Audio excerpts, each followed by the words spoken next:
মুহূর্তের মধ্যে ঘটে গেল মর্মান্তিক একটি ট্রেলার দুর্ঘটনা। আসলে ইচ্ছাকৃতভাবে কোনো ড্রাইভার দুর্ঘটনা ঘটায় না, কিন্তু ভুলক্রমে এক দুর্ঘটনা রাস্তায় ঘটে যায়। আমাদের কি ভুল রয়েছে, আমরা যদি সেই ভুল থেকে বেরিয়ে আসতে পারি তাহলে 80% দুর্ঘটনা রাস্তায় কমে যাবে। ঢাকা সিলেট মহাসড়ক, এই যে মাধবপুরের ওদিকে রাস্তাগুলি কেটে ছোটো করছে, রাস্তা কাজ চলতেছে, পুরোপুরি চলমান চলতেছে। তো আমরা একটু সতর্কভাবে যদি গাড়ি চলাচল করতে পারি তাহলে কিন্তু এই দুর্ঘটনাগুলি ঘটে না।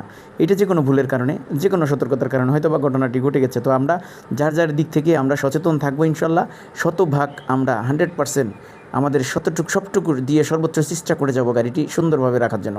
কুয়াশা দেখলে গাড়ি সাইড করে দিই, চোখে ঘুম নিয়ে গাড়ি চালাবো না, ঘুম থাকলে তাও সাইড করে দিই, তারপরে আস্তে ধীরে যাই।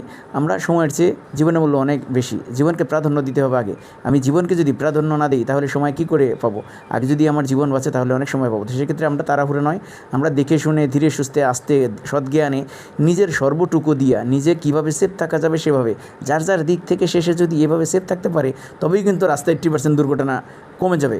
আমার সকল কলিজার ট্রেলার ড্রাইভার ভাইদেরকে বলতে চাই, আপনারা সতর্কমূলকভাবে রাস্তায় গাড়ি চালান, ইনশাল্লাহ নিরাপদে বাড়ি ফিরেন। নিশ্চয়ই পরিবারের তাগিদে আপনারা রাস্তায় গাড়ি চালাচ্ছেন, তো সেই পরিবারকে ভালো রাখতে গিয়ে আপনার সোনার জীবনটা যদি বিলীন করে দেন তাহলে তো আপনার ফ্যামিলির কান্নার হাহাকার বয়ে যাবে। তো সেক্ষেত্রে আমরা যার যার দিক থেকে আমরা সবাই সচেতনভাবে রাস্তায় গাড়ি চালাই, দুর্ঘটনার হাত থেকে বাঁচি। ওকে, ধন্যবাদ। খন্দকার টুটু।